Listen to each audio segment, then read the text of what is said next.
I feel we lose ourselves so much in parenthood and motherhood. That's such an easy thing to do. So I found when I was doing these things that I enjoyed and interacting with adults instead of tiny humans all day really helped me be a better mom because I was doing something that fulfilled me outside of being a mom. Hi, mamas. Are you loving being a mom? But some days you have this urge to do something else, maybe in a little bit different way. Maybe you'd like just a little extra spending cash, or just want to feel like you have accomplished something that day. Here's the thing though, you're not sure how you would make that happen or even if you could. And you also might have some other questions like, how do I do more without sacrificing my own kids? And what kind of work would I be able to do in a short amount of time? What are the things that I'm even capable of doing now? I have absolutely no idea. Well, if you want some encouragement and some direction, I have the right person for you, so stay tuned. Welcome, Katy, my freelance mama friend. Yes, I'm so excited. I am too. We have so many things to offer our listeners today, especially if they're parents who really are struggling with their identity as being, I don't want to say just a mom, but being home and not doing the things that maybe they used to do or things that they want to be doing. So, in your world, being on the other side where you're actually working and momming at the same time, Right. what is the most common obstacle that you come across as to why moms feel like they can't be both a mom and have a business or do a job at the same time?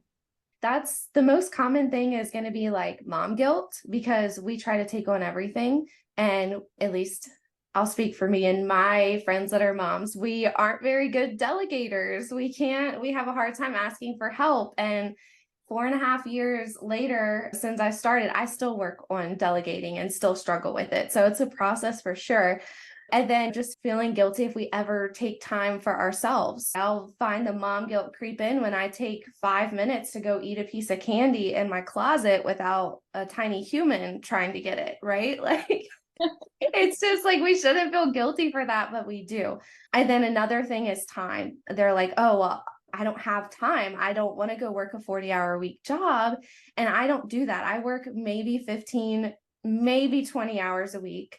And it's like around bedtime and nap time and in the morning. Or my older two go to half day preschool 3 days a week. So I'll squeeze stuff in there. So it's really all about finding what's going to work for your situation. Is that what helps them overcome their fear of jumping into that? Is finding a workable solution, or what usually helps them to take that next step? So usually just I find too when I tell people how little time that I actually spend working, that's when they're like, oh, that's it. I can do 2 or 3 hours a day, or I could do a half day of Saturday when my partner is home watching my kids. I feel like when people hear the like how much time it doesn't take, that's when they're like, okay, I can do this. That's doable. So it's like that idea that you have to go all in instead of Right. a little bit in. Yeah, absolutely. That makes a lot of sense because I do think when people think of work, they tend to think of part-time or full-time. And Right. part-time as a mom feels like you're giving up so much time. So Mhm. a couple, like you said, a half a Saturday, that seems Right. doable. Exactly. Exactly. So before you started to even do this, what you're doing now, and before you became a mom, what did you think you were always going to do? So I actually always wanted to be a teacher. So I did that for 4 years, got my undergrad, was a public school teacher for 4 years. I absolutely love those babies. I taught third grade and I taught public school pre-K, and pre-K is my favorite. However, our school system, without going into a lot of detail, is very broken and not very kind to teachers. And so my mental health was starting to suffer significantly. So I ended up transitioning out and going into human resources and like training and like corporate training type stuff. So I did that for a year and a half before I had my first. And I just envisioned myself, I'm going to be corporate mom, climbing the corporate ladder, doing the things, being an executive. And then I had my baby and my whole world changed. I was like, none of that matters. I don't know. Don't want it anymore. Yeah, you're like, no, can't do that now. Yeah, I just couldn't. A lot of people talk about their first baby is, oh, the first baby's easy. They trick you into having more. No, I have three now. She was my most difficult for sure. Very colicky, like a lot of sleep issues. And then I suffered with postpartum depression. So it's like, how could I go after 12 weeks, go back into a world where I would be gone almost 12 hours a day? I just couldn't, it wasn't going to be good for my mental health. And I didn't feel like it was good for my baby either. Did you feel like it got harder with each child to envision yourself going back? Oh, yeah, absolutely. Absolutely. Like I always say, so my first baby and second baby are only 18 months apart. So I had the two under two. It was chaos. And I was like, there's no way I'm going back, even with the chaos. And I just want to preface all of what I'm saying is this is no shade to any moms that want to be corporate ladder mamas. I support you at 100%. It just wasn't for me. So I'm all about you got to do what's best for you. So sidebar. But then yeah, when I had my third, I was like, absolutely not. No. Like we're gonna freelance and work minimal hours and be a present mom and just raise my babies. So I'm curious. So if you had three kids, I'm figuring you were pretty busy. So what was it that made you feel like you wanted something for yourself? What was the moment when you realized I love my kids, they're my world right now, but what was that moment? I think really one, it came from a need of income. Number one was how I originally got started was I knew I couldn't go back to my soul sucking corporate job. But at the same time, we needed income. So I was like, I got to figure this out. And I did. I just like full on launched into it. And my husband, bless him, he's a saint. He's very supportive. And then as I did that and I navigated my postpartum depression, postpartum anxiety, I realized when I was doing something that was just only me, I felt more like myself again. It's because I feel we lose ourselves so much in parenthood and motherhood. That's such an easy thing to do. So I found when I was doing these things that I enjoyed and interacting with adults instead of tiny humans all day, even if it was just a quick email, it really helped me be a better mom because I was like doing something that fulfilled me outside of being a mom. Did you, and maybe you didn't experience this, but I had a similar start back into things. And I actually felt like I didn't know how to talk to adults anymore. Yes. It was scary to stick your head out there and say, hey, you're an adult. What do I say? It is.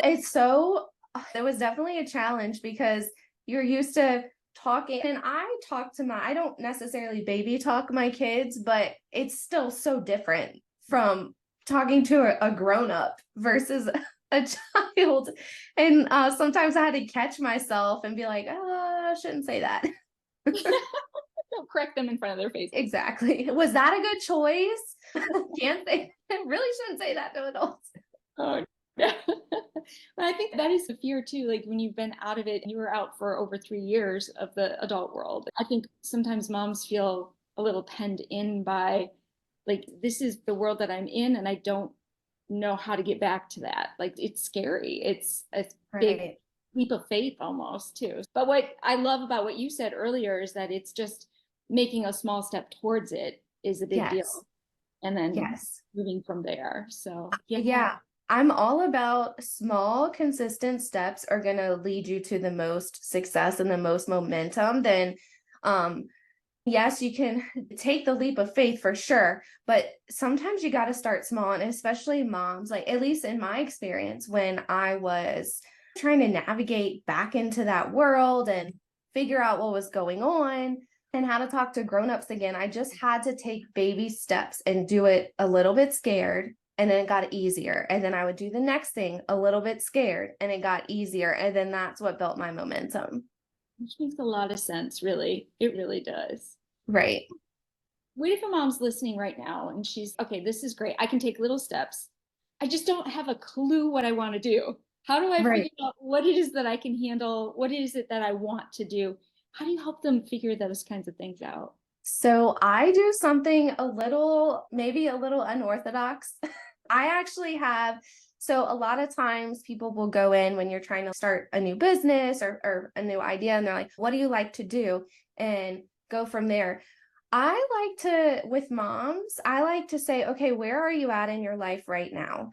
What do you want that to look like? What do you want your time to look like? Because there's a freelancing opportunity for pretty much everybody, whether that's managing emails, or sometimes you could be on the phone, or you can do writing.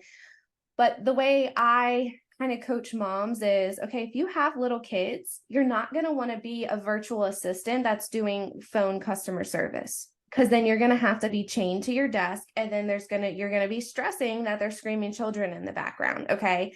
So take where you are in your life and what you want that to look like. Okay, I want to work at my kids' nap time, a little bit after bedtime, and then we work backwards. Okay, what skills do you have? Are you great with social media? Okay, you could be a social media manager, because they a lot of times make the graphics and write the captions and then schedule it out, so that it's not like you're on call at your desk. Or maybe you're a content writer, or you do bookkeeping. There's really so many options, but I really like to have moms think about where they are in their lives, what they want their lives to look like, and then work backwards.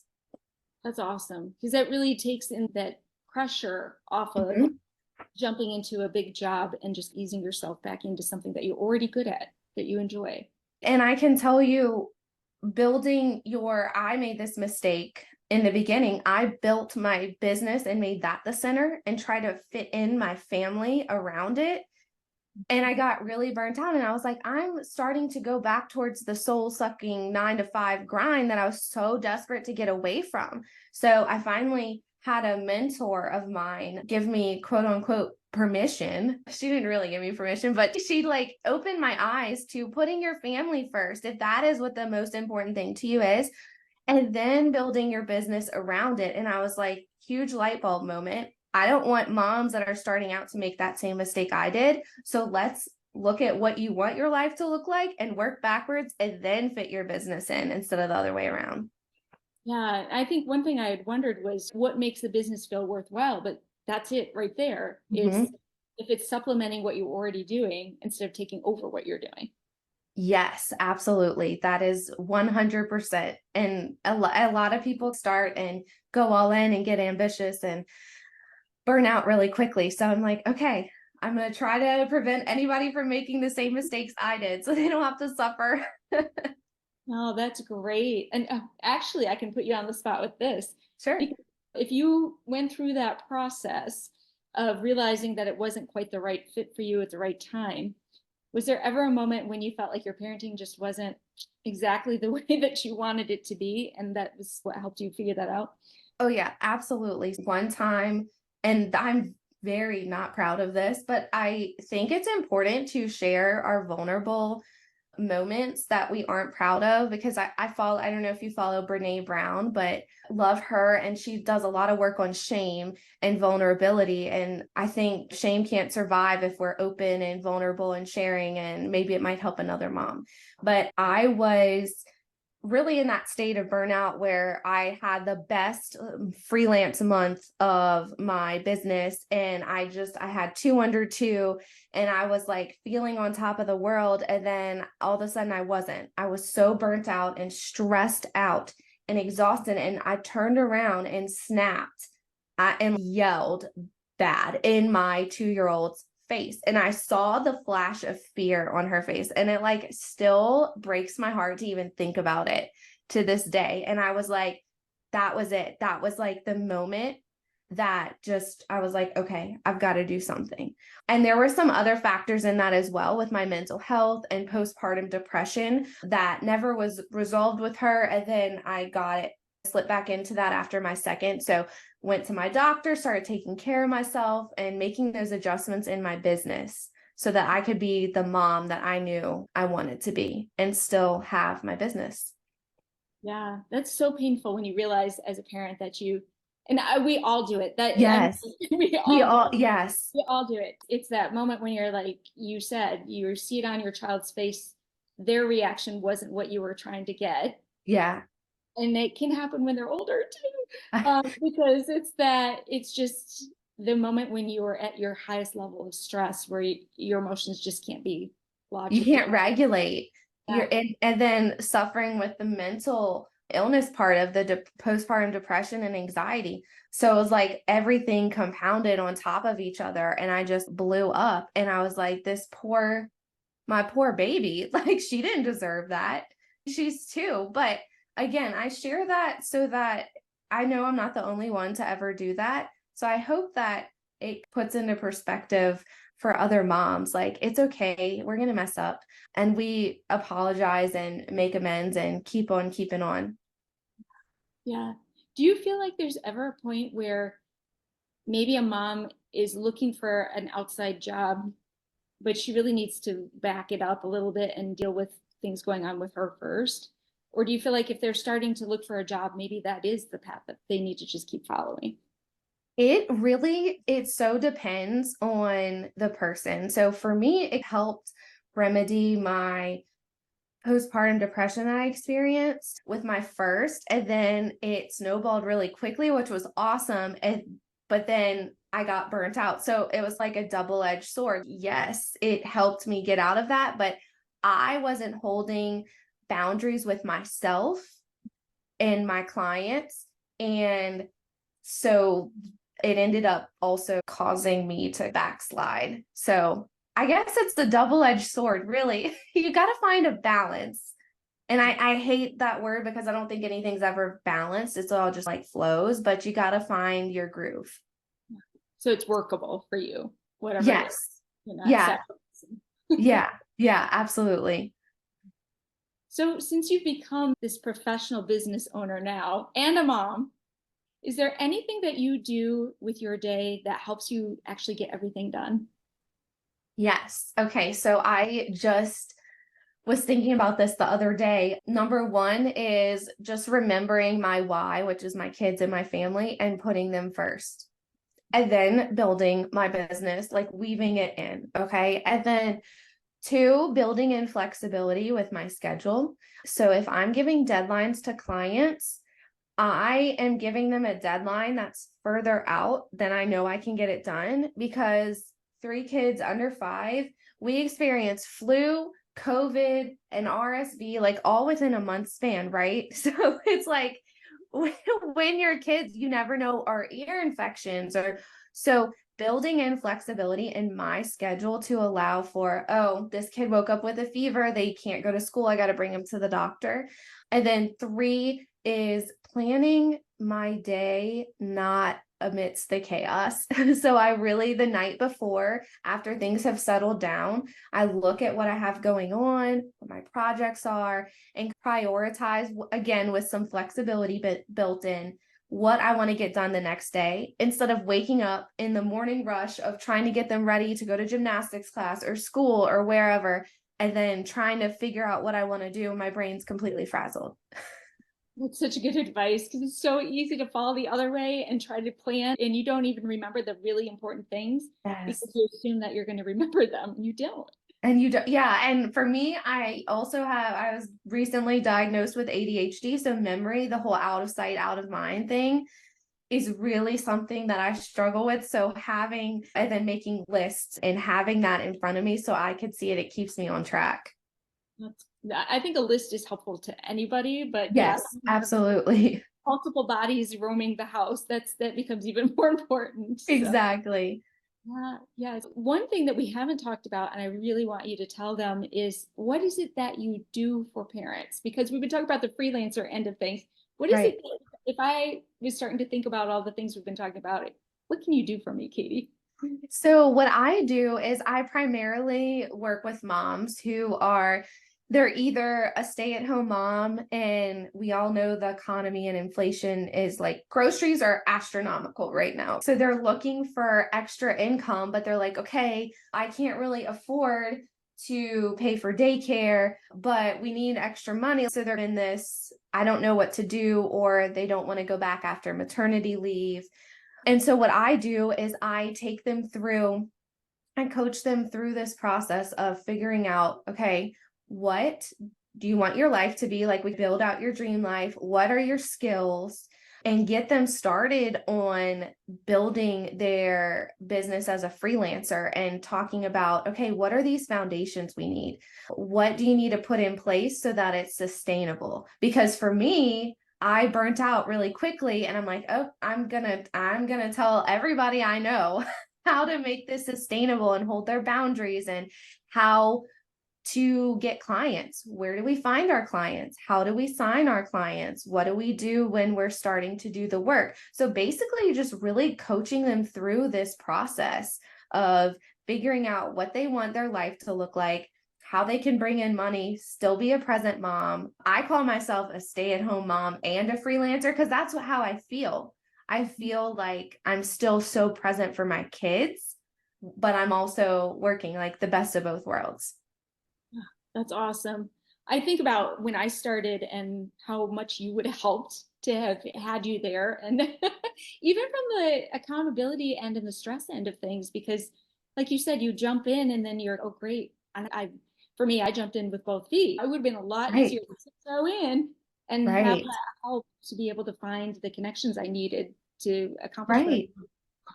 yeah. And even just having that somebody that's further along in their journey than you, because I've had like lots of mentors in my journey that have just been so invaluable to me, where I could be like, hey, this client said this, what do I do? And like coaching me through those tricky conversations, or, hey, I think I need to let this client go and we need to go our separate ways. What do I do? So really just having somebody there, I guess I see how much my mentors helped me. I want to do that for other moms. Like, I want to empower them to be like, you know what? No, I can do this. It is doable. I can make money from home. I could be a stay-at-home mom, and I have all the support I need. And I love that. And I love the fact that in my mind, it's not going to feel overwhelming. There's a plan. When it gets overwhelming is when there's not a plan anymore. Yeah, that's huge. That's huge. Okay.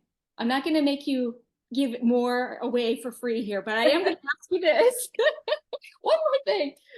What are 3 to 5 things that moms can do as soon as we get done with this podcast to start going towards their business journey? What are 3 to 5? So the thing I would say, number one, is what I talked about. Where are you figuring out? You map it out on a piece of paper or on your notes on your phone or whatever. Where are you at in your life? What do you want that to look like? Do you want to be the stay-at-home mom to the 2-year-olds and or the littles, and also bring in that money? Or maybe your kids are in school, they're going off to big kids school, and you have more capability to work more hours. Just figure out, one, that's number one, what you want your life to look like. Then number two, you want to figure out your skills. And I have a lot of moms struggle with this. And I think this is, as women too, we struggle to brag on ourselves, so to speak. But I'm coaching moms and they're like, I don't have any skills. I'm like, okay, you're a mom. So one, you can multitask. Two, you can juggle all the things, manage schedules, manage projects, manage, like, you're literally managing a whole household. I don't know. I have to tell them, I'm like, I don't know if you know this, but a household manager is an actual job, and they pay $60,000 a year. Like, people pay for somebody to manage their house. So think about all those like skills you have, organization and staying on top of things. And then if you were in the workforce before you became a mom, what were you doing? Were you teaching? Were you doing graphic design or marketing? So really taking those skills and figuring out, okay, maybe I want to offer graphic design. Maybe I want to be a social media manager or content writer or virtual assistant. So really figuring out where your skills are. And then 3, just matching them to that job. And I actually have a free download, totally free. You can go to my website. It's katyrothschild.com/freelance-mama. And it's all about work from home, freelance jobs that are flexible for moms, and I have 10 jobs listed and what skills you need. So you can take that guide and map out what you're thinking, and that can start you on your journey towards, okay, all right, I know I'm going to be doing this thing. So hopefully that helps. It does. It does. Do you take them from that point? And I was just thinking about Indeed, like the Indeed listings and all those groups. If I was coming in as a new mom and I saw social media manager, I might be a little hesitant to jump at it just because I might be thinking there's all these other people that have more qualification, whatever. Do you help push them through that piece of it too? Yes. Yes. So I do coaching, and I also have a course. It's 8 weeks, and we like go through everything. And I also have a Facebook group for support. So you have a question, I'm coming in there and answering it. So there's lots of different ways to get clients. And I tell people this all the time. Talk to people, and it's not, hey, buy my thing, okay? Or hey, buy my service. That's not what we're doing, because people hear that and they're like, I don't want to do that. No. And I can like really quickly say, one of the things I do is I reach out to somebody I know who maybe they own a business. And I'm like, hey, so, and just reconnect with them and just be like, so I'm trying to think. I have a whole script that's in my course. So I'm trying to think of it off the top of my head, but it's basically, I hope you're doing well, just checking in. I am so excited. I started doing content writing for business coaches. If you know of anybody who needs that or might be interested in that, I would be forever grateful for an introduction. So you are not asking them to buy your thing or your service. You are asking them to help you and introduce you. And most of the time, people want to do that. Most of the time, people want to help you. And I've even had people come back at me and be like, oh yeah, I need that. What's your pricing? So it's like an easing your way into it instead of, hey, or we all get those messages sometimes, hey girl, buy this thing. No, it's not like that. It's not this sleazy begging. Right. It's not. Yeah. It's very, when I kind of coach moms through that, they're like, oh my goodness, I feel so much better about that. That's perfect. And I love that you have a course to do that and help them through it too. Yes. Your Facebook page looks great and you've got lots of people on it. So I'm sure that is an ample resource too. Yeah, absolutely. Yeah. There's lots of different ways. That's just one way. I could literally talk about this all day. But to just find you, they're going to have to do a Yeah. little bit of work. We can't give it to them all for free. Yeah. No, but yeah, I love my Facebook group is free. That for resource is free. And I'm actually in the process of like building out a free resource library. So definitely check it out and come join the Facebook group. I love to really support the moms that are like, okay, I'm thinking about getting my feet wet. What can I do? That's awesome. That's awesome. All right, rattle off your website, and you're on Instagram too, right? Yes, I'm a newbie on Instagram. Okay, so I've only got like 12 followers. We'll So get you please more come now. follow me. Yes, tell them what The handle is freelance mama. So I just started that Instagram page. So come join me there. And then my Facebook group is Freelance Mamas, where we're just connecting and building that community with moms that are in the same space as you. Some of them may not have started their journey yet. Some of them have just started. Some of them are a little ahead. So it's always good to surround ourselves with people that are like-minded. Yeah. Well, Katy, I know that they're going to want to talk to you. I have no doubt whatsoever. We've given them the ways to do it. We've given them the ways to move ahead after the podcast. So I just hope they follow their hearts and actually go through this. I think it'd be great. Yeah. And for any of the moms that are on the fence, if I always say this, I have 3 kids under the age of 5. So just imagine that chaos. I'm making it work. I know you can too. I know you can. It won't look the exact same way as mine does, but we can make it work for you. I'm like 100% confident. That is so awesome. Thank you so much for today. Thank you. This was awesome. Thank you.